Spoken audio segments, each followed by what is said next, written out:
Hey, me. I've been admitted to a VIP suite, so bring the hospital fees right now. Hurry. Hey, me.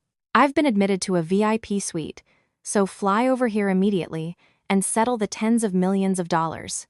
An ear-splitting shriek, like a tearing eardrum, echoed from the other end of the phone. 15 years. 15 years, she had lived suppressing her breath under that nagging voice. However, this time, instead of habitually lowering her head and apologizing, Alice's mouth twisted into a cold smirk as she retorted, "Who is this? You have the wrong number." "What? Have you lost your mind? It's Yolanda, your mother-in-law." Alice cut off the infuriated woman's voice abruptly and quietly powered off her phone. It had been merely 5 days since she had signed the divorce papers, yet they, unaware that she was now more distant than any stranger, still mistook Alice for their personal ATM. But they couldn't have imagined what would happen next. Who the real owner of the luxurious VIP suite they were occupying was, as the door opened and she walked in. Before the episode, please subscribe to the channel and give it a like. May happiness come to all of you. Let's begin today's episode. It was the afternoon, 5 days after she had signed the divorce papers at the courthouse. Alice was organizing her belongings in the living room of her new apartment when she glanced down at her cell phone on the table. The screen displayed the caller ID, mother-in-law. Alice stared at the phone for a moment before slowly pressing the answer button. "Hey, where are you right now? Why are you so slow to answer the phone?" Yolanda's booming voice exploded through the speaker. "Do you know where I am right now? I'm at Evergreen Medical Center. The big, expensive Evergreen Medical Center." Alice didn't answer. "I've been admitted to the VIP special suite, the best and most luxurious Suite 702, understand?" Yolanda's voice grew even louder. "Stop complaining and fly over here with the money right now. Come immediately and pay for my entire hospital stay. Do you understand what I'm saying?" Alice let out a short, derisive snort and moved the phone slightly away from her ear. "Do you think this is $1 or $2? It's tens of millions of dollars. Tens of millions. The immediate payment alone is $100,000. Hey, are you listening to me? Are you deaf? Answer me right now," Yolanda screamed. "I'm going to die. I'm in pain all over and feel like I'm dying, and my daughter-in-law doesn't even show her face. This room alone costs over $10,000 a day. If you add up all the tests and treatments, it's tens of millions of dollars. So, shut up. Fly over here immediately and pay." Alice spoke coldly. "Who is this? Huh? What did you just say?" Yolanda's voice stopped for a moment. "You have the wrong number. I'm asking who this is." Alice's voice was as cold as ice. "What? Has this woman gone crazy? Did she just ask me who? Is she messing with her godlike mother-in-law? You really don't know who I am. It's Kevin's mother. It's Yolanda, your mother-in-law. I don't know anyone like that. I'm hanging up now. You've really gone mad, haven't you? You've lost your mind." Yolanda's voice trembled. Alice immediately pressed the end call button. When the phone screen went dark, Alice pressed and held the power button, turning the phone completely off. Alice placed the phone on the table and opened a drawer. From inside, she took out Lily's prestigious high school enrollment fee receipt. She also retrieved the rental agreement for her new apartment, placed them carefully into her bag. At that very moment, in Evergreen Medical Center's luxurious VIP Suite 702, Yolanda furiously threw her cell phone onto the floor.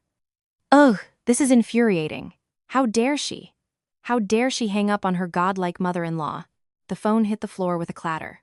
Yolanda glared at the attendant standing beside her. "Madam, did you see that? That horrible woman hung up on me. How dare a mere daughter-in-law hang up on her mother-in-law first?" The attendant timidly spoke. "Madam. Oh, this is terrible. Please calm down for now. You'll collapse if your blood pressure goes up." "Calm down? Did you just tell me to calm down? How can I be calm right now?" Yolanda screamed. "How dare a daughter-in-law from some poor background ask her mother-in-law who is this?" "Madam, please try to compose yourself and calm your mind," the attendant continued. Yolanda picked up a glass from the bedside table. "You should crawl over to this hospital right now, prostrate yourself at my feet, and apologize, but you dare ignore me." Yolanda threw the glass towards the attendant. The attendant gasped and backed away.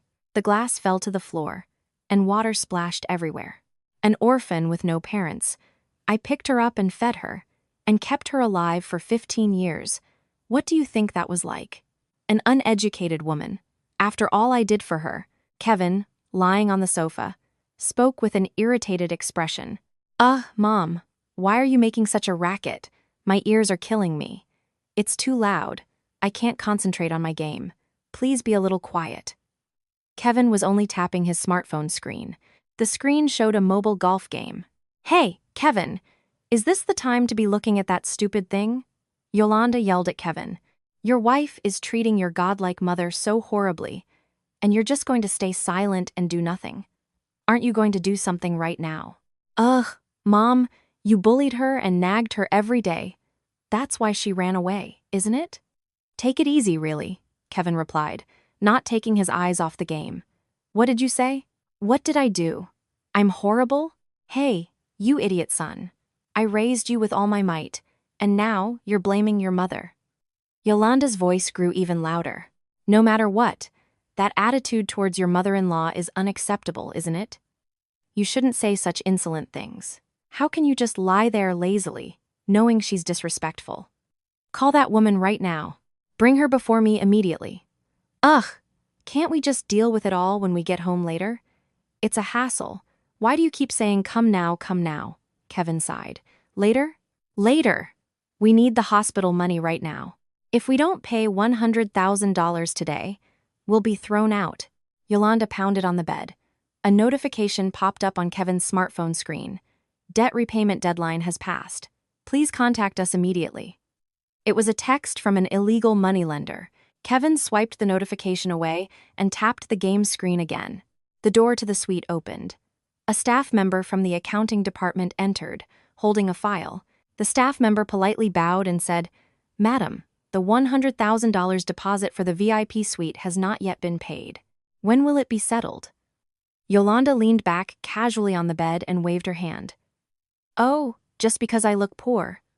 Why are you rushing me? Just wait patiently for a little while. My rich daughter-in-law will bring the money right away.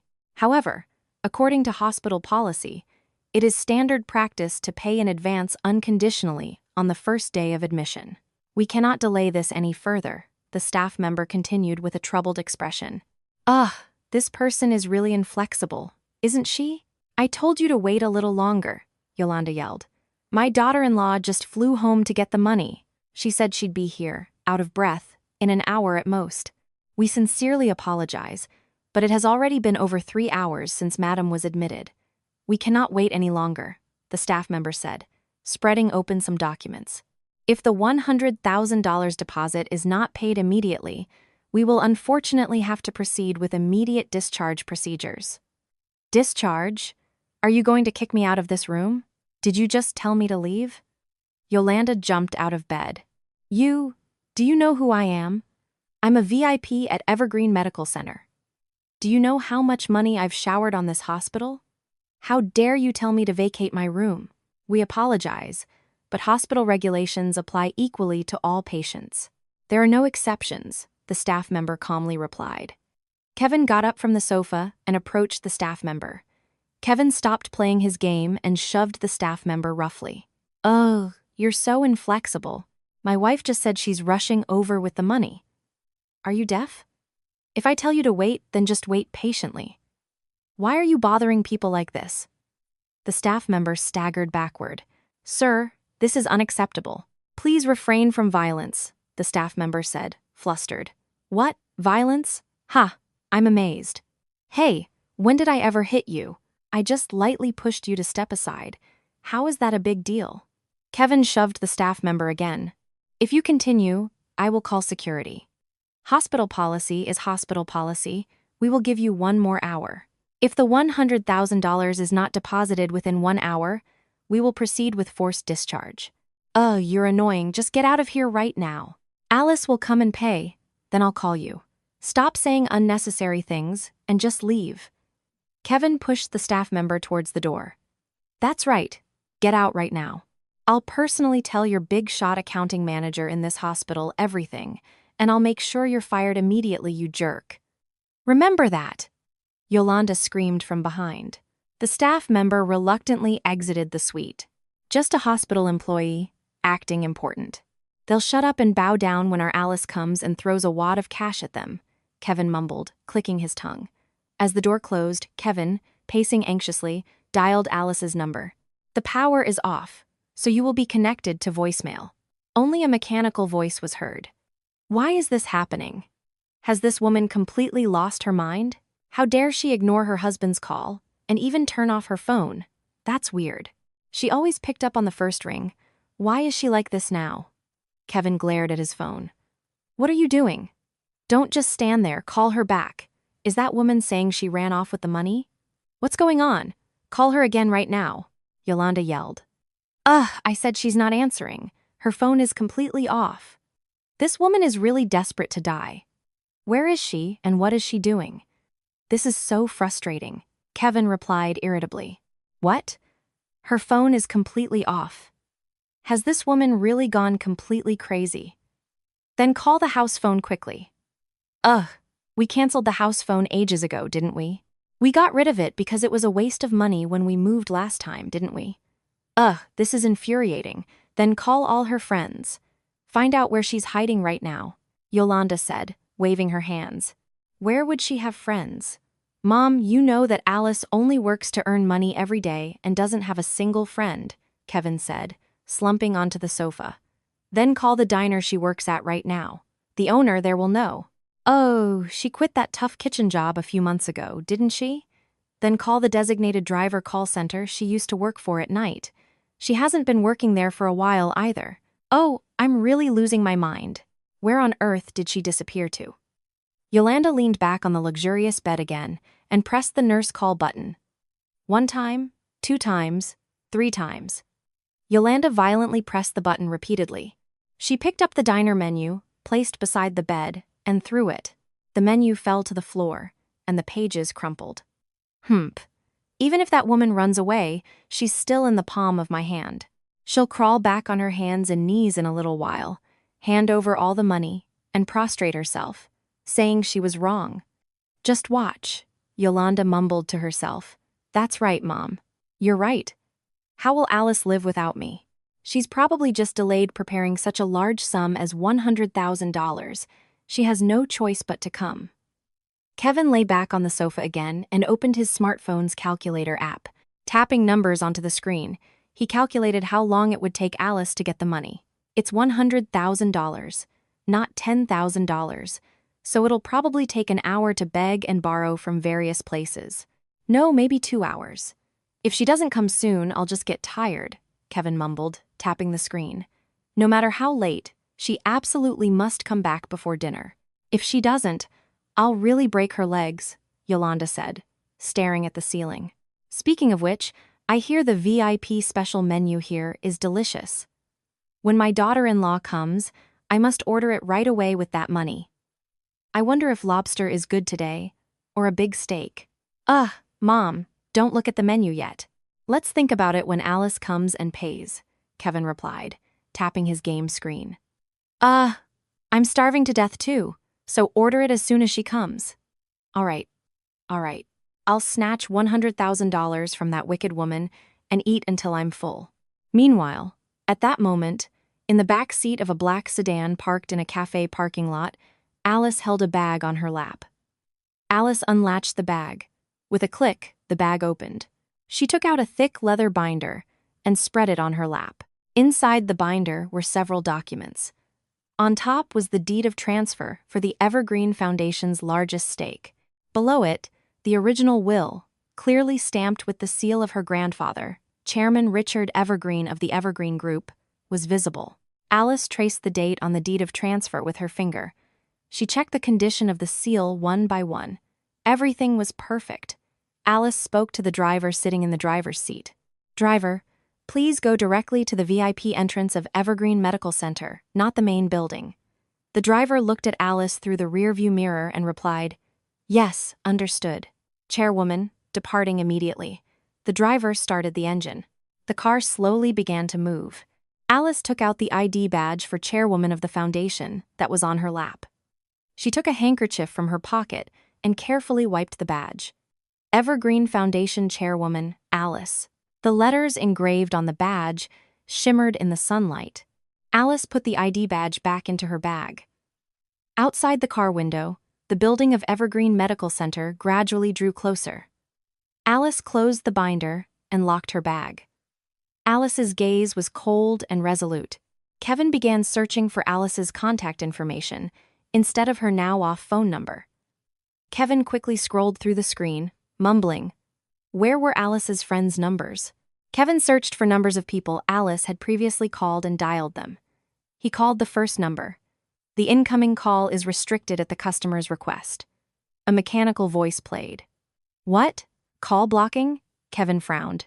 He called the second number. "The incoming call is restricted at the customer's request." It was the same mechanical voice. "This one too?" Kevin continued pressing the third and fourth numbers. All led to a call-blocking tone. "What's wrong with everyone? Have they all blocked my number?" Kevin gnawed at his lip, glaring at his phone. Yolanda screamed from the bed. "What happened? Did you find her?" "Everyone's not answering," Kevin replied irritably. "Not answering? Then send an email." "What if emails are blocked too?" "Send it anyway, quickly." Yolanda waved her hands. Kevin was pacing the hospital corridor, about to send an email, when a notification came in on his phone. The sender was his mistress. Kevin's mistress. "Hey, the credit card company contacted me, saying the brand name bag I bought the other day hasn't been paid for." Kevin's hand froze. Immediately, a second email arrived. "You maxed out the credit limit on your card at the department store. Resolve it quickly." Kevin clenched his phone tightly. A third email arrived. "Also, the hotel reservation we made for this weekend has been canceled. What's going on with the money problem?" Kevin bit his lip and replied to his mistress, "Just wait a little. I'll fix it right away." After sending the reply, Kevin walked to the end of the corridor. He opened the emergency exit stairwell door and went inside. The stairwell was quiet. Kevin took a cigarette from his pocket and lit it. Cigarette smoke slowly rose. "Damn it! I need money this urgently." Kevin mumbled to himself. What on earth is Alice doing? Not even answering her phone. Kevin took a deep drag from his cigarette. At the same time, inside the suite, Yolanda was searching the bedside table. Yolanda pulled out a flamboyant flyer from a drawer. It was a menu for a high-end restaurant's course meal. Yolanda spread open the flyer, mumbling, "Oh, this looks delicious, French cuisine." A nurse entered the suite to check the IV. As soon as Yolanda saw the nurse, she thrust the flyer at her. "Hey, you! Order this right now!" The nurse looked at the flyer, and her face showed a troubled expression. "We apologize, but according to hospital regulations, outside food and drinks are not allowed." "What, not allowed?" "I'm paying, why not?" Yolanda's voice grew louder.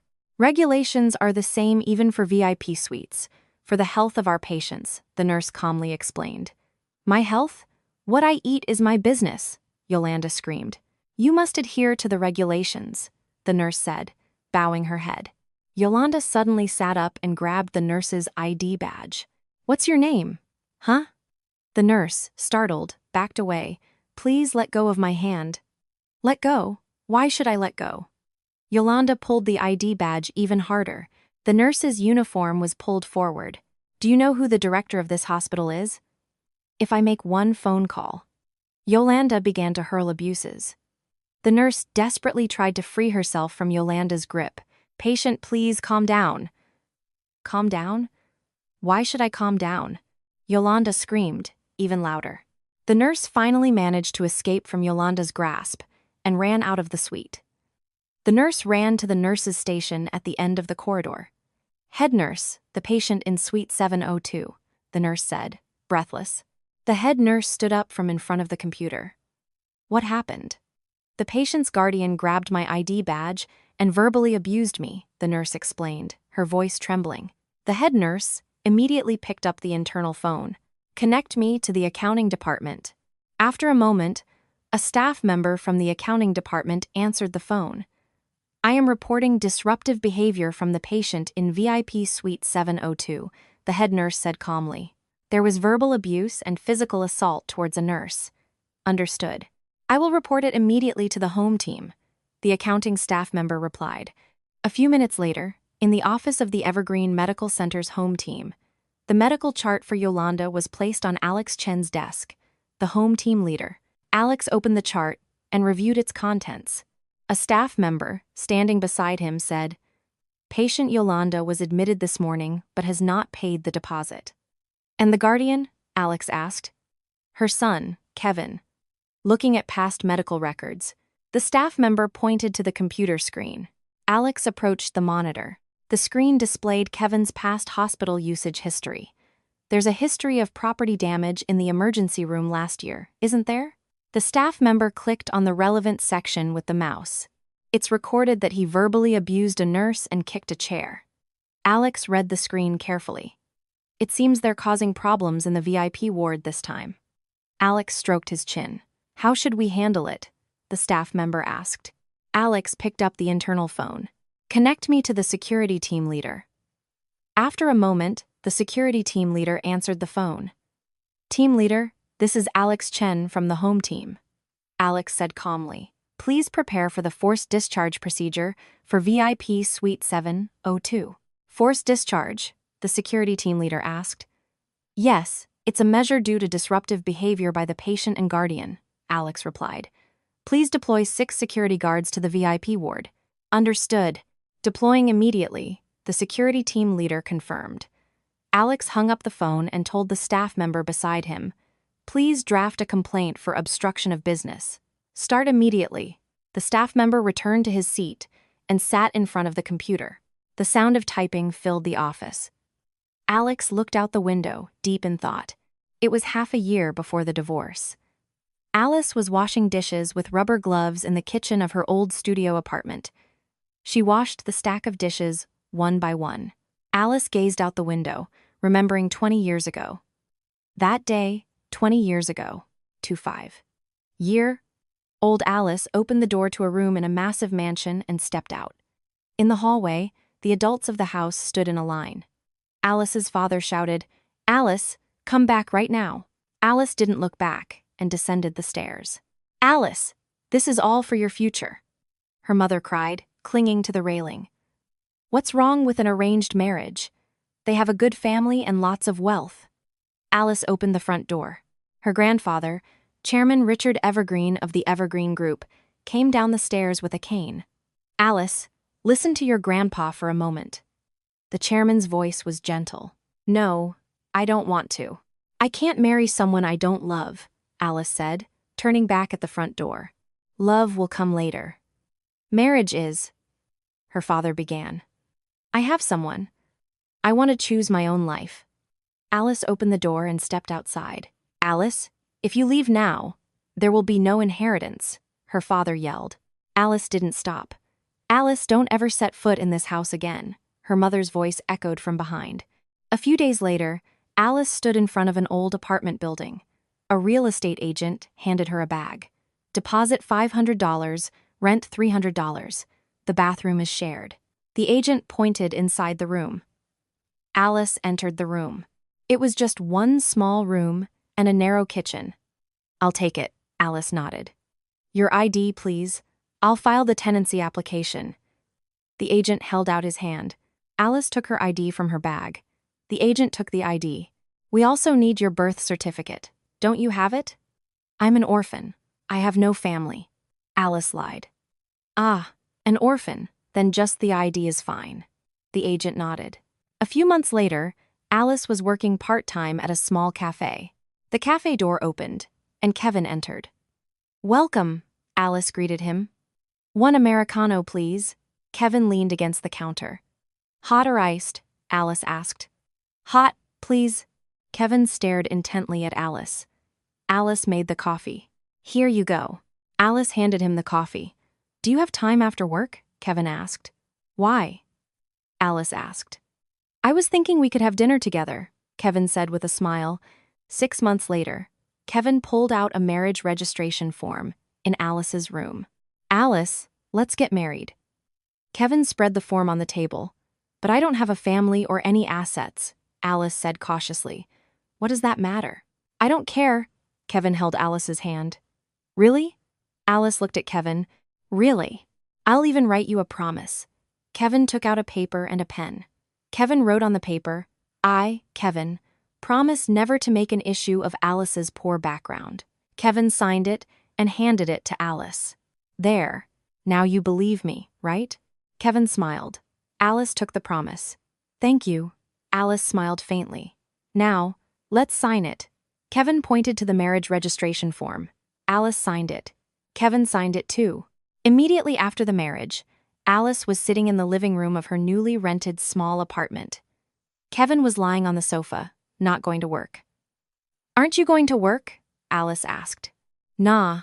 I took a day off today. Kevin pressed the TV remote. Oh, are you going somewhere? Alice asked. I'm resting at home. I've been really tired lately. Kevin changed the channel. A few days later, Kevin was still lying on the sofa. What about work? Alice asked again. I quit, Kevin replied indifferently. What? Quit? Alice asked, surprised. Yeah, I resigned. That company was terrible, Kevin said, eating potato chips. Then you need to find another job, Alice said. Later, after I rest a bit, Kevin changed the channel again. What about living expenses? Alice asked cautiously. You can earn it, can't you? You work at a cafe, don't you? Kevin said nonchalantly. That money isn't enough, Alice said. Then get another job. Rideshare or whatever. Kevin didn't take his eyes off the TV.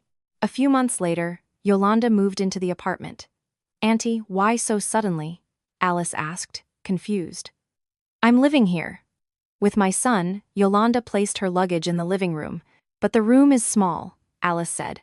Small? So what? We're family. Yolanda sat on the sofa. Bring me some water. Yolanda indicated with her chin towards Alice. Alice went to the kitchen and poured water. Here you go. Alice handed her the glass. Why is this glass so cheap? Don't you have proper glasses? Yolanda frowned at the glass. After that, Alice worked as a kitchen assistant in a diner during the day. At night, she took the wheel as a designated driver. Alice returned home at 2 a.m., utterly exhausted. She checked her bank account. Her living expenses had been deposited. Alice saved that money little by little. A few months later, Yolanda returned from the department store. Her hands were full of brand-name shopping bags. Auntie, what are all these? Alice asked, surprised. I bought them. What about it? Yolanda placed the shopping bags on the sofa. Where did the money come from? Alice couldn't finish her sentence. I bought them with the money you earned. Do you have a problem with that? Yolanda glared at Alice. A few months later, someone violently pounded on the front door. Pay back the money. Men's voices were heard from outside. Yolanda, Kevin, come out. The knocking on the door grew even louder. Kevin locked his room door and hid. Yolanda also went into the bathroom and locked the door. Alice opened the front door alone. Who is this? Alice asked. Loan sharks. Pay back the $300,000 Yolanda borrowed. A large man pushed Alice. I'll pay it back. Sure. Linening. And one half to CO. Record. It's in track. Acceptivation with make things of actions with prosiding place. It's the dea. Expected. In the present. It's the connoting. An example. And describe. One. And word. Everyone. H's fine desire. It's Canada's day of the next editation's video. It comes in there was. To the connotated Kennedy. And to the tated Kennedy. Do eyes. To that. Action. In Alden. Here's lash to the res. And anyone. It's something. And it is very. 7 tiner. Out of in it. It's a comment to video. And televit. It's ovation. And that is ation. And work spree. 18. Andage. Easer. Axpenary. And then all is cries it. 10,000 every month. Alice aid. Her voice trembling.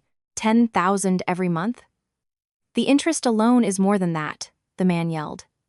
Even so, I will definitely pay it back. I'll write an IOU. Alice took out paper and a pen. Alice wrote the payment IOU with trembling hands. The men took the IOU and splashed red paint on the front door. You know what happens if you don't pay by the deadline, right? The man threatened. That night, Alice was washing dishes, still wearing her socks with holes in them. Yolanda came to the kitchen.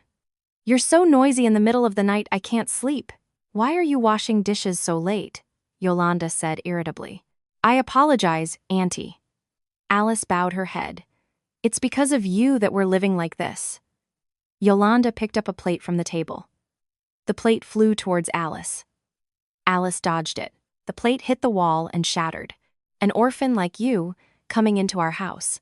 Yolanda threw another dish. In the living room, Kevin was merely changing TV channels. 15 years passed. Alice collected all the deposit slips for the debts she had repaid. They filled a small file. She opened a separate bank account for Lily's education funds and saved money there. Alice hid that bank book deep inside a drawer. One day, Alice was wiping a hot pot with rubber gloves in the diner kitchen. The kitchen manager called Alice. "Alice, someone's here for you outside." "For me?" Alice looked up. "Yes, they're in suits, and they say it's urgent." The kitchen manager gestured for her to take off her apron. Alice took off her rubber gloves and washed her hands. When she went to the diner hall, 2 men in black suits were standing there. "Are you Miss Alice?" One man took out a business card. Alice took the card. The words Evergreen Foundation Home Team were visible. Alice's hand paused for a moment. "We need you to come with us for a bit." The other man opened his briefcase. "What's the matter?" Alice asked cautiously. "The chairman is critical," the man said in a low voice. "Grandpa?" Alice's voice trembled. "The chairman has been looking for his granddaughter. You must go immediately." The man checked his watch. Alice returned to the kitchen and took off her apron. "I'll be able to leave early, so I need to go." Alice took her bag from her locker. "All right, be careful," the kitchen manager nodded.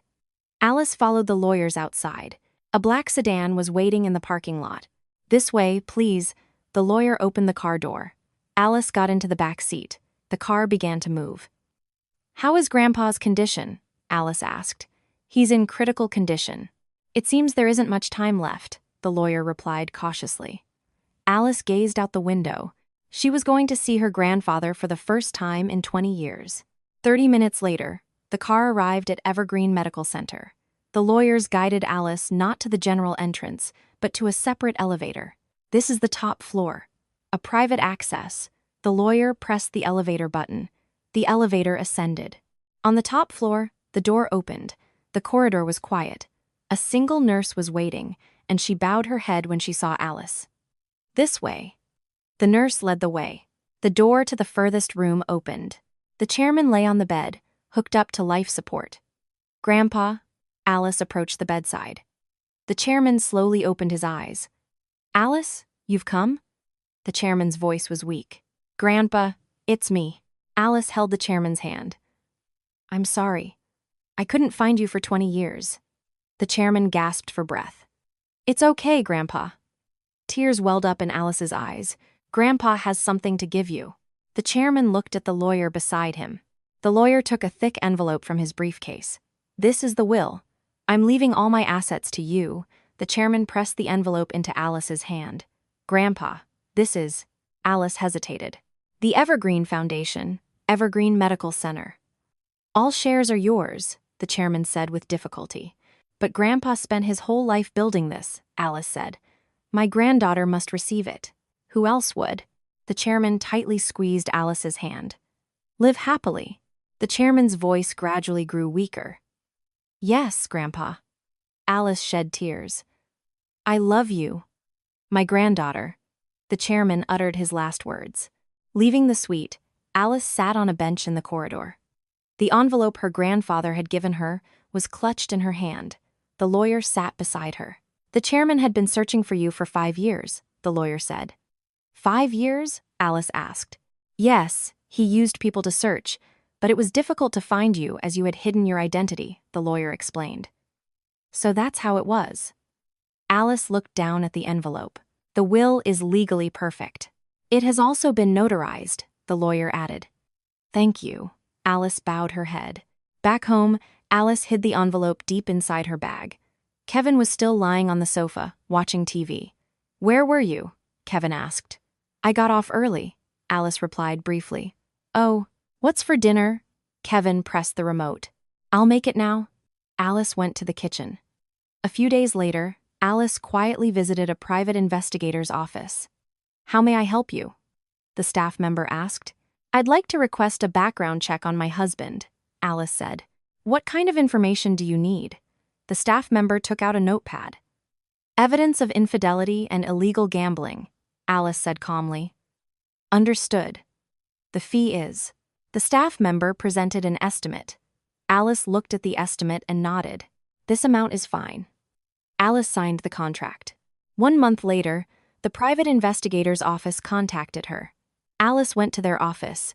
The staff member presented a thick file. Here are photos of your husband entering and exiting a motel with his mistress.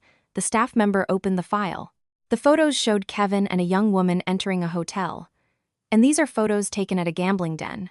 The staff member pulled out other photos. Kevin was holding cards at a gambling table. We also obtained copies of the Loan Shark ledger. The staff member handed over documents. The ledger contained Kevin's name and the amounts he borrowed. Thank you for your hard work. Alice took the file.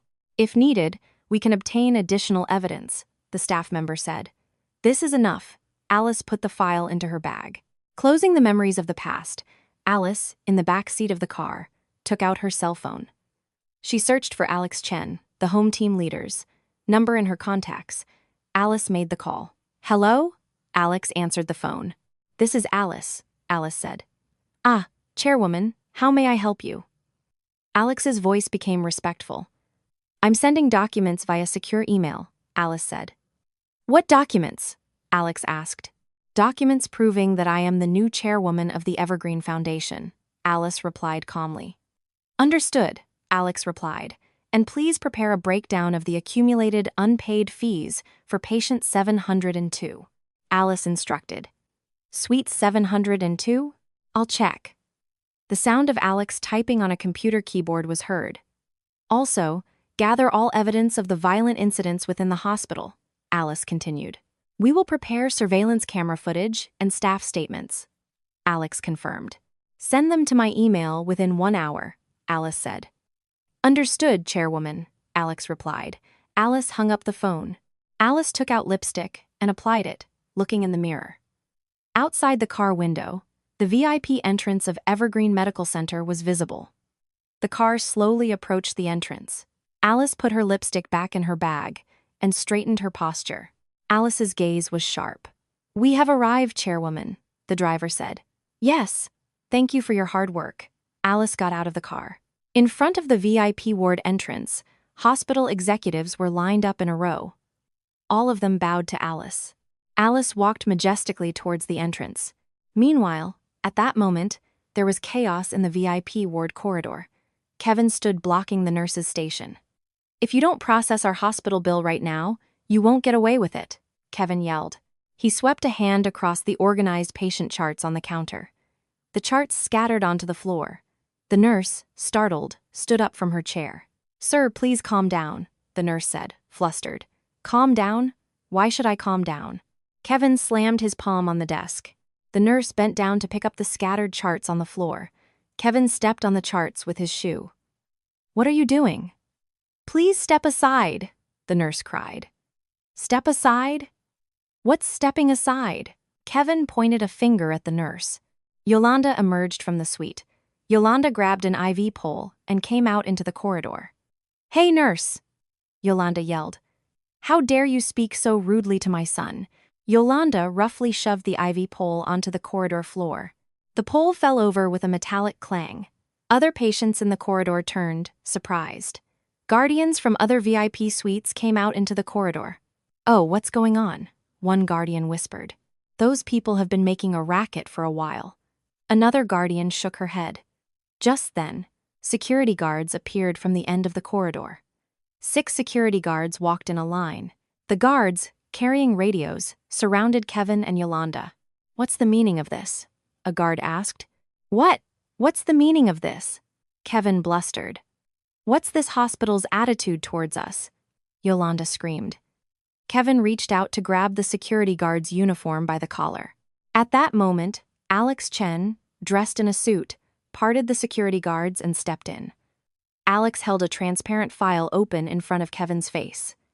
Inside the file were a complaint and an unpaid bill. "What is this?" Kevin glared at the file. "It's a complaint. Charges of obstructing hospital operations," Alex said calmly. "What complaint?" Yolanda screamed. Behind Alex, a home team staff member held a small video camera. When he turned it on, a red light appeared on the lens. The video camera was pointed at Yolanda and Kevin. "Are you filming this?" Yolanda recoiled, seeing the video camera. "Evidence collection," Alex replied. Kevin took his cell phone from his pocket. He put it on speakerphone mode. He dialed Alice's number. "Hey, answer now," Kevin yelled loudly. "The number you have dialed is currently not in service." The automated message echoed through the corridor. "What?" Kevin put the phone to his ear. "Currently not in service." The message repeated. The surrounding nurses and guardians covered their mouths. "That's strange. She said it was turned off earlier," Kevin mumbled. Kevin frantically tapped the screen and shoved the phone into his pocket. At that moment, the VIP exclusive elevator door at the end of the ward opened. The double doors slowly parted. Alice stepped out of the elevator. The vice chair and other executives followed behind Alice. Alice walked across the marble floor in the center of the corridor. Her heels clicked with each step. Alex and the security guards immediately parted to both sides. Everyone bowed their heads. Kevin, who had been staring at the fallen IV pole on the floor, looked up. Yolanda also raised her head and looked down the corridor. Alice was walking directly towards them. "Ah, that woman." Yolanda's mouth fell open. "Alice," Kevin blinked again. The elevator doors were fully open. Alice walked with impeccable posture. She stopped 1 meter in front of Kevin and Yolanda. Yolanda scrutinized Alice's custom-made suit from top to bottom. Then she looked alternately at the faces of the hospital executives lined up behind her. "Alice." Kevin took a step forward. He reached out his hand, about to call Alice's name. "What are you doing?" A security guard firmly held Kevin's shoulder. "Ugh." Kevin's knees buckled. He fell to his knees on the floor. "Hey, what are you doing?" Yolanda screamed. Alice ignored their gazes. She turned her head and gestured to Alex with her finger, pointing to the documents. Alex stepped forward. He spread open the documents he was holding. "I will read the forced discharge order for patient Yolanda of VIP Suite 702, Alex said in a loud voice. "Forced discharge?" Yolanda screamed. "Patient Yolanda and guardian Kevin have violated hospital regulations and verbally and physically abused staff members," Alex read from the document. "Therefore, by order of Alice, chairwoman of the Evergreen Foundation, immediate forced discharge will be implemented." Chairwoman Alice, the strength drained from Yolanda's legs. She slumped onto the marble floor. "Impossible! Alice is the chairwoman." Kevin struggled, his shoulders still held down. Alice, an orphan with no family, couldn't possibly be the chairwoman. Kevin spat on the floor. "It's all a lie! A lie!" Kevin screamed. Alice took the briefcase handed to her by the driver. She opened the briefcase. From inside, she took out several photos. They were photos of Kevin entering a hotel. A young woman was with him in the photos. Alice then took out another document. It was a copy of an illegal gambling IOU. Kevin's signature was clear. Alice scattered the photos and documents in front of Kevin's knees. The documents spread out on the floor around Kevin. "What is this?" Kevin opened his mouth, looking at the photos. "These documents were submitted to the family court a few days ago," Alice said coldly. "As evidence for the divorce lawsuit," Alice added. Kevin looked at the figures in the photos. His lips were sealed. He could no longer resist. He lowered his gaze to the floor. Alice signaled to Alex with her hand. Alex approached Yolanda with a tablet PC. He held the screen in front of Yolanda's eyes. "This is the repair estimate for hospital property damaged by Yolanda," Alex explained. A large amount was displayed on the screen, $27,000. Yolanda opened her mouth, looking at the screen. "This includes the repair and replacement costs for the IV pole, medical charts, glass, and diner menu, etc.," Alex explained in detail. "In addition, $30,000 for damages due to assault on a nurse will be added. The total is Wushitsi. Ling. It's a notly discaticline. To accident. Actually. Add an S. Off, and that's what a different. Oncologist.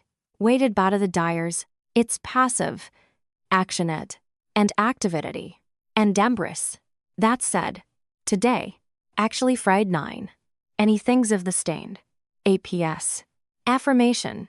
It's practivated and no enough. Minus Dan. Accetated opter. Trazend. Amber. 57,000. Alex pointed to the screen. Wu Wen Chen? Yolanda's voice trembled. Alice turned her face towards the accounting staff. If the payment is not received by midnight tonight, immediately seize the down payment on Kevin's house, Alice instructed. Understood, Chairwoman. The accounting staff member bowed his head. And please proceed with criminal charges, Alice continued. Yes, I will process it immediately. The staff member jotted down notes on his tablet. As Alice's instructions came down, the security guards moved. 2 guards grabbed Yolanda's arms as she sat on the floor. Let go! Let go! Yolanda screamed. The guards helped Yolanda to her feet. Do you know who I am? Huh? Yolanda struggled. The guards dragged Yolanda towards the emergency exit stairs. Alice! Alice! Yolanda screamed at Alice. I raised you for 15 years, didn't I? Yolanda's voice echoed through the corridor. Alice never looked back. Kevin was also grabbed by both arms by 2 security guards. Alice, let's talk for a bit, Kevin pleaded. I was wrong. Let's start over. Kevin's voice trembled. The guards pulled Kevin to his feet. Hey, think about Lily, Kevin yelled. Alice's gaze grew cold and distant. Don't even utter her name, Alice said to Kevin for the first time. What right does someone who even stole his daughter's uniform money have? Alice's voice was low and cold. Kevin could not continue his words. The guards dragged Kevin out of the ward. Kevin was dressed in his disheveled everyday clothes, without a coat. Alice, please. Kevin's voice faded into the distance. The corridor was quiet again. Alice never once looked back in the direction they were taken. Alice turned her face towards the executives. Let's go to the conference room, Alice said. Yes, Chairwoman, the vice chair replied. Alice led the executives. She stood in front of the elevator for the top floor. The elevator doors opened. Alice entered first. The executives followed. Alex was the last to enter the elevator. The doors slowly closed. The elevator ascended. The nurses and guardians remaining in the corridor whispered, That's the new chairwoman. They said she was an orphan, but she's actually from a wealthy family. She's been hiding her identity for 15 years. The nurses nodded. They began to tidy up the scattered documents on the floor. The corridor regained its calm. It was that night, after all the storms had passed.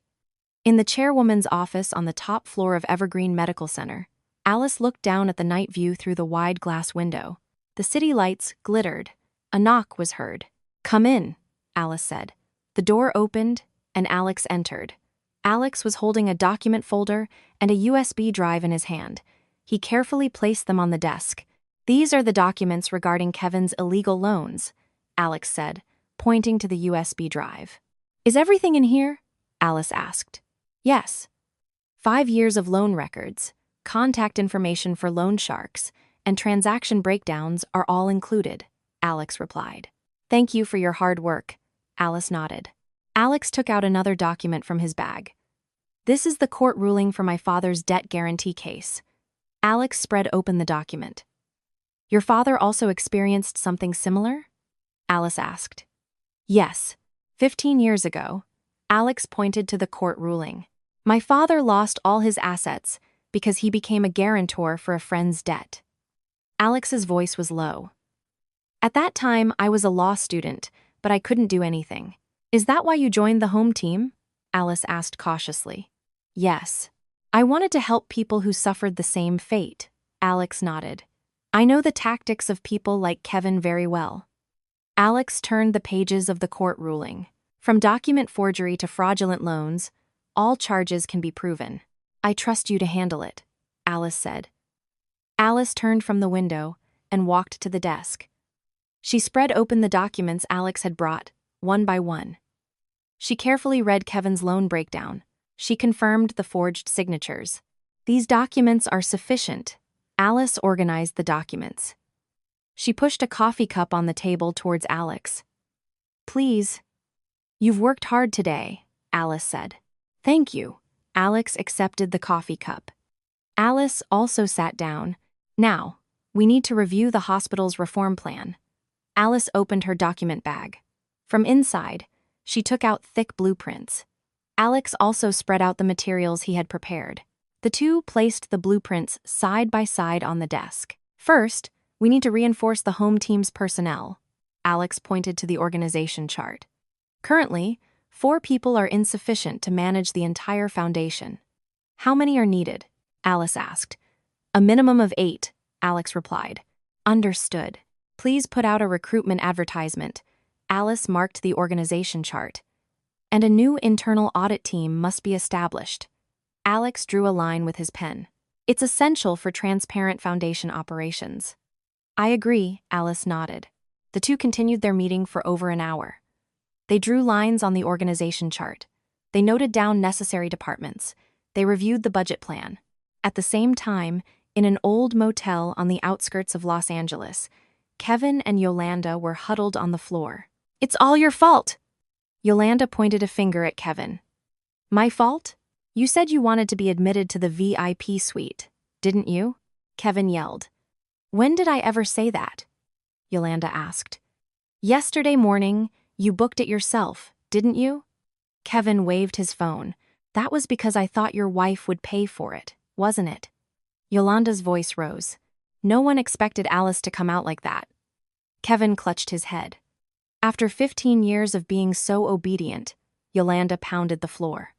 Kevin took out his phone and searched his contacts. He searched for the loan shark numbers. He called the first number.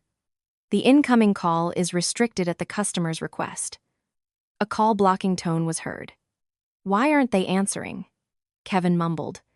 He called the second number. The incoming call is restricted at the customer's request. It was the same sound. This one too? Kevin panicked. He continued pressing the third and fourth numbers. All were call-blocked. Why isn't everyone answering? Kevin glared at his phone. Call them! Get the money! Yolanda screamed. Everyone's not answering. Kevin threw his phone. The phone hit the wall. Yolanda lay on the floor. She looked at the ceiling and screamed, My life! What is this life? Yolanda flailed her arms. Be quiet, Kevin yelled. Kevin picked up an empty soju bottle from the corner of the motel room. He threw it at the wall. The soju bottle shattered, and glass fragments scattered. It's all Alice's fault, Kevin screamed. Just then, an email arrived on Kevin's phone. It was a bank notification email. Kevin picked up his phone. He checked the screen. $80,000 has been withdrawn from your account. Balance: $0. What? Kevin's eyes widened. Immediately, the next email arrived. The sender was his mistress. Sorry. I did it. I took all the remaining money in your account, so don't contact me. Kevin's hands trembled. That woman! Kevin screamed. What happened? Yolanda jumped up. She took all my money and ran away. Kevin waved his phone. What? $80,000? That was our last money, wasn't it? Yolanda screamed. I know. Kevin tore at his hair. Kevin slammed his phone onto the floor. The LCD cracked. Cracks appeared on the screen. Ugh! Kevin hit his head on the floor. Thump, thump, sounds were heard. Pull yourself together. This is no time for this. Yolanda shook Kevin. It was 8 a.m. the next morning. In front of the Economic Crimes Investigation Unit of the local police station, Alex entered, holding a large box. Through the door, inside, an investigator was sitting at a desk. How may I help you? The investigator looked up. I'm here to file a criminal complaint. Alex placed the box on the desk. What kind of case is it? The investigator asked. Illegal loans and document forgery. Alex took out the complaint from his bag. The defendant is Kevin. Alex handed over the complaint. The investigator took the complaint and read it. Do you have any evidence? The investigator asked. It's all in this box. Alex pointed to the box. There are 5 years of loan records, statements from loan sharks, and original forged documents. I'll check. The investigator opened the box. He took out document files from inside. He spread them open one by one. There's quite a lot of material, the investigator nodded. We investigated and organized it thoroughly, Alex replied. Here's also a public document requesting investigative cooperation. Alex handed over another document. The investigator checked the public document. He acknowledged it. We will accept it. We will contact you once the investigation begins, the investigator said. Thank you. Alex bowed his head. Alex left the police station. He sat on a bench in the corridor and took out his cell phone. He sent an email to Alice. Criminal complaint formally accepted. Investigation officially commenced. He sent the email. A moment later, a reply came from Alice. Thank you for your hard work. Alex put his cell phone in his pocket. He left the police station. A few hours later, someone violently pounded on the motel room door. Police, open up. A man's voice was heard from outside. Kevin woke from his sleep. What? Kevin stumbled up. Mister. Kevin, if you don't open, we will force entry. The voice grew louder. Bang! The door was kicked open. An investigator entered the room. You're Mr. Kevin, correct? The investigator asked. Yes, Kevin replied with a trembling voice. You are under arrest for document forgery and fraud. The investigator took out handcuffs. Wait, what's going on? Kevin backed away. Put your hands out. The investigator grabbed Kevin's arm. Click! Handcuffs were placed on Kevin's wrists. What's going on? What did my son do? Yolanda screamed. Please confirm at the police station. The investigator dragged Kevin away. Son, Kevin. Yolanda followed him out. A patrol car was waiting in front of the motel. The investigators put Kevin in the back seat of the patrol car. Mom! Mom! Kevin shouted through the window. The patrol car door closed. The car drove off. Yolanda watched the patrol car, then slumped to the ground. The motel owner came out. Hey, you have to pay the lodging fee. The owner approached Yolanda. Is that important right now? My son, Yolanda whimpered. You owe for 3 days. The owner held out his hand. I don't have any money. Please wait a little, Yolanda pleaded. Wait? I've waited for 3 days already. The owner went into the motel room. He came out carrying Yolanda's luggage bag. I'm confiscating this until you pay. The owner took the luggage bag inside. That's my luggage. Give it back. Yolanda chased after the owner. I'll give it back when you pay. The owner slammed the door shut. Yolanda stood in front of the door and then slumped to the ground. What's going on? What is this? Yolanda sat on the floor and cried. A warm spring breeze blew. One afternoon, Alice sat on a bench along a cherry blossom-lined promenade. Cherry blossoms fluttered down in the wind. Lily's back was visible as she pedaled her bicycle. Her new uniform shimmered in the sunlight. Lily stopped her bicycle and returned to the bench.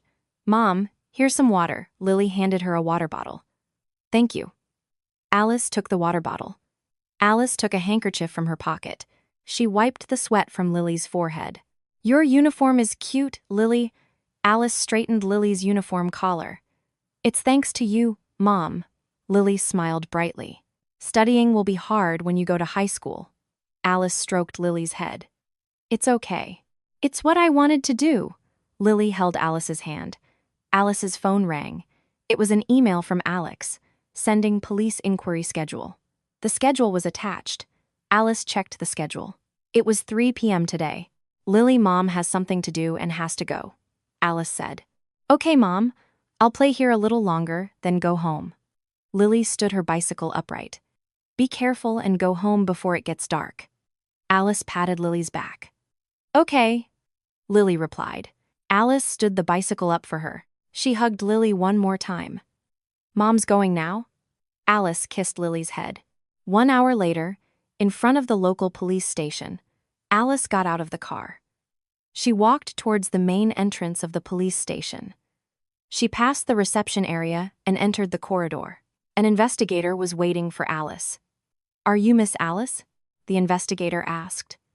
Yes, Alice nodded. This way, please. The investigator led the way. He opened the interrogation room door. Inside the interrogation room, Kevin was sitting, wearing a gray tracksuit. His hands were handcuffed. He was slumped over the desk, groaning. When Alice entered, Kevin looked up. "Alice!" Kevin jumped out of his chair. He fell to his knees and rubbed his hands together. "Please, please, forgive me." Kevin's voice trembled. Alice avoided Kevin's hands and stepped back. "Please stand up," Alice said coldly. "Alice, I was wrong. I was truly wrong." Kevin remained on his knees. "I'm sorry for all the terrible things I did to you for 15 years. Kevin bowed his head. Alice took a document from her bag. She threw it onto the interrogation room desk. "Do you know what this is?" Alice asked. Kevin looked at the document. This is. Kevin's lips trembled. "It's a document you tried to use to borrow money in Lily's name," Alice said coldly. "You even tried to gamble away your 17-year-old daughter's name." Alice's voice was filled with anger. That's not me." Kevin shook his head.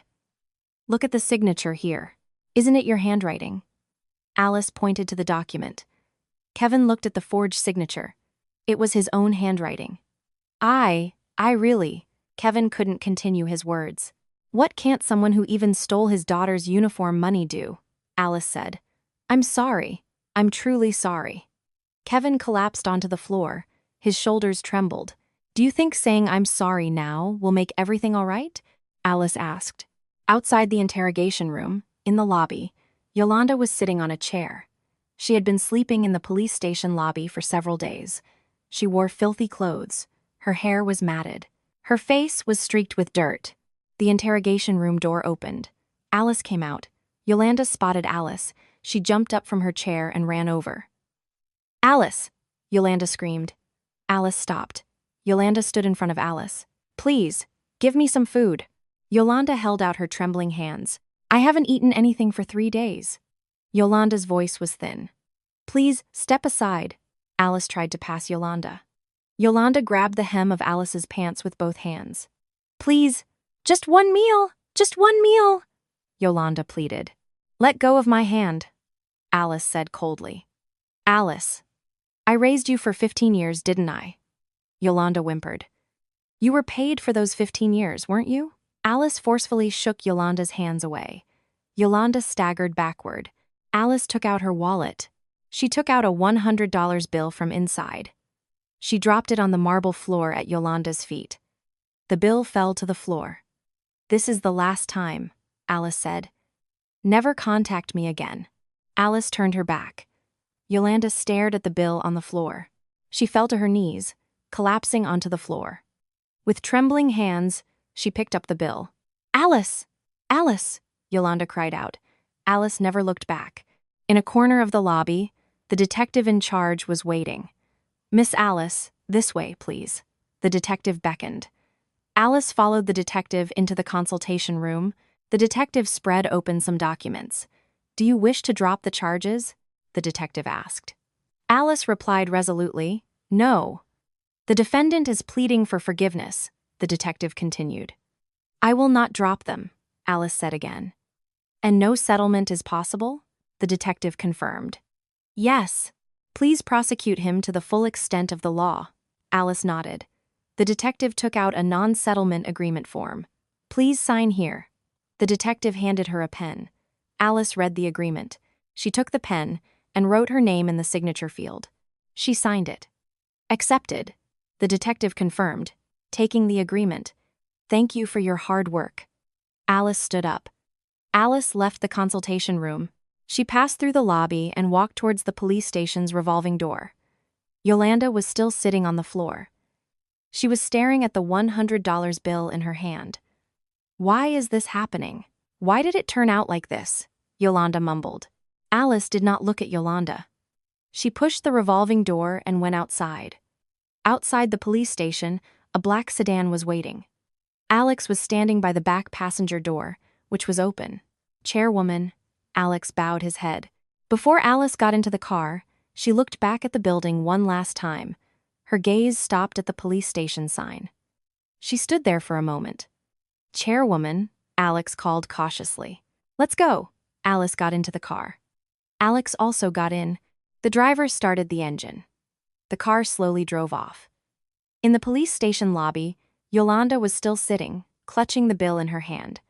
She pounded the floor with her palm. Ugh! Yolanda's wailing echoed through the lobby. People passing by glanced at Yolanda and walked on. Yolanda slumped against the wall, sitting. She stared at the $100 bill in her hand. It was a crumpled bill. Yolanda's tears fell onto the bill. Inside the car, Alice gazed out the window. On her lap was a planner with the new Evergreen Foundation logo. Alex cautiously spoke. "It must have been difficult, Chairwoman," Alex said. "No, I'm fine," Alice shook her head. "Rather, I feel relieved." Alice opened her planner. "The 15 years of endurance are finally over." Alice smiled faintly. "The chairwoman is truly a strong person," Alex said. "I had to be strong." "For Lily," Alice said, looking out the window. "Miss, Lily is a fortunate child," Alex said. "To have such a wonderful mother." "Thank you." Alice looked at Alex and nodded. The car drove along a wide road. The sun was setting. The sky was dyed red. Alice checked the schedule, written in her planner. Tomorrow was the hospital board of directors meeting. The day after tomorrow was new hire interviews. Alice took out a pen and checked off the dates in her schedule. "Are the preparations for tomorrow's meeting ready?" Alice asked Alex. "Yes, all materials are prepared," Alex replied. "Thank you for your hard work," Alice said. The car continued to drive. Peace settled on Alice's face. She was no longer bound by the past. She was heading towards a new future. 1 year later. On a morning commute, the lobby of the Evergreen Medical Center's main building was bustling with people. A large banner hung on the front wall, Pediatric Emergency and Trauma Center Opening Ceremony, was prominently displayed. In a corner of the lobby, reporters were setting up cameras. Chairs were arranged in rows in front of a podium. Hospital officials and media reporters sat in the chairs. At 10 a.m., Alice ascended the podium. She was wearing a navy blue suit. The sound of camera shutters rang out. Flashes lit up the room. Alice stood in front of the microphone. She adjusted the microphone's height. "Hello, I am Alice, chairwoman of the Evergreen Foundation." Alice greeted them. Applause erupted from the audience. "Today is a very meaningful day," Alice continued. "Over the past year, the Evergreen Foundation has undergone many changes." Alice pointed to the large screen behind the podium. A graph appeared on the screen. "We have reinvested 100% of the foundation's profits into essential medical facilities," Alice explained the graph. "This has been used for expanding the pediatric emergency room, improving severe patient treatment facilities, and enhancing the treatment of medical professionals." The screen changed, displaying photos of the newly built center. "The result is this center, which we are opening today." Alice extended her hand towards the center. Applause once again broke out from the audience. Alice continued her speech, looking at the teleprompter in front of the podium. "This center will provide 2-4-hour emergency care," Alice said. "It is equipped with state-of-the-art equipment for pediatric severe patients. Children from economically disadvantaged families can also receive free treatment." Alice's voice was full of conviction. "The Evergreen Foundation will continue to be a hospital that contributes to society." The people in the audience nodded. "We will do our utmost to ensure that sick children receive timely treatment." Alice said her final words. "Thank you." Alice bowed deeply. A standing ovation erupted from the audience. Everyone rose from their seats. The sound of applause filled the lobby. Alex, sitting in the front row, also stood and applauded. A board member's ID badge was on his chest. Alex operated the tablet screen in his hand. Detailed performance data has been distributed to the media via email. Alice bowed again from the podium. She slowly descended the podium steps. The vice chair greeted Alice. "Chairwoman, that was a splendid speech," the vice chair said. "Thank you." Alice smiled. At the same time, in a state prison workshop somewhere in the country, inmate Kevin, wearing a uniform with his inmate number on his chest, was carrying a heavy box of parts. "Hey, Kevin, move it," the guard shouted, holding a baton. Kevin carried the box and walked to the workbench. A TV was mounted on the wall on one side of the workshop. News was playing. Evergreen Foundation Chairwoman Alice's Pediatric Center opening ceremony held. Subtitles appeared at the bottom of the screen. A scene of Alice giving a speech at the podium was shown. Kevin's hand stopped. He dropped the box he was holding onto the floor. It landed with a thud. "Hey, what are you doing?" The guard poked Kevin with his baton. "Sorry." Kevin picked up the box again. Another inmate who had been following him pushed Kevin's back. "Hurry up," the inmate yelled. Kevin staggered back to the workbench. On the TV screen, Alice was still giving her speech. Kevin, with his head down, assembled parts. His hands were trembling. In a corner of a subway station underpass in New York City, Yolanda, wearing a worn-out down jacket, was sitting on a pile of cardboard. In her hand, she held a disposable lunch container she had received from a soup kitchen. Yolanda scooped rice with a spoon and put it into her mouth. Scattered old newspapers were visible beside her. The front page of one newspaper displayed a large, full-body photo of Alice giving a speech at the podium. Evergreen Foundation's Transparent Management. Leads social contribution. Read the headline. Yolanda looked at the newspaper and turned her face away. She just peered into her lunch container. "Ha," Yolanda sighed. She scooped another spoonful of rice into her mouth. A person passing by glanced at Yolanda and shook their head. Yolanda kicked the newspaper away with her foot. The newspaper fell to the floor. Alice's photo was crumpled, in a corner of the hospital lobby after the event. Lily, wearing her school uniform, stood holding a large bouquet of flowers. Alice was seen walking through the lobby. "Mom!" Lily smiled brightly and ran. "Lily!" Alice spread her arms. Lily handed the bouquet to Alice. "Congratulations, Mom," Lily said. "Thank you, Lily." Alice accepted the bouquet. Alice hugged Lily. Lily hugged her mother back. "Did school end early?"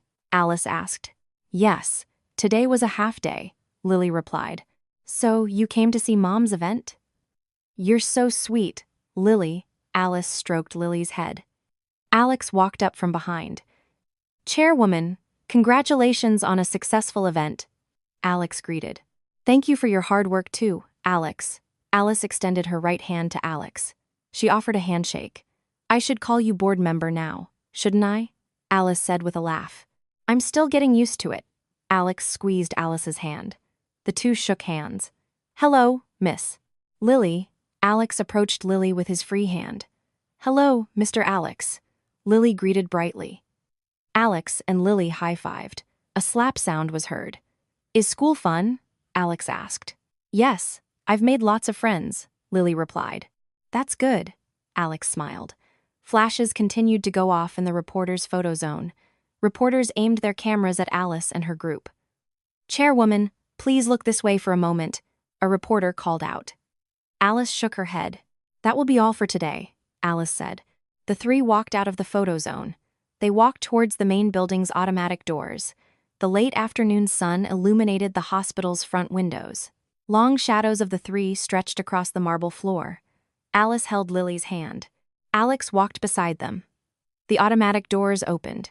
The three stepped outside. A warm spring breeze was blowing outside. Cherry blossoms danced in the wind. A single petal fell on Alice's shoulder. Lily took the petal from her mother's shoulder. "Mom, a petal." Lily placed the petal in her palm. "It's beautiful." Alice smiled. The three continued walking. They walked towards the parking lot. The sunlight illuminated their backs. Alice carried the bouquet. Lily tightly held her mother's hand. Alex walked beside them, holding his briefcase. It was a new beginning. Alice, who had lived for 15 years hiding her identity as an orphan, had finally found her place.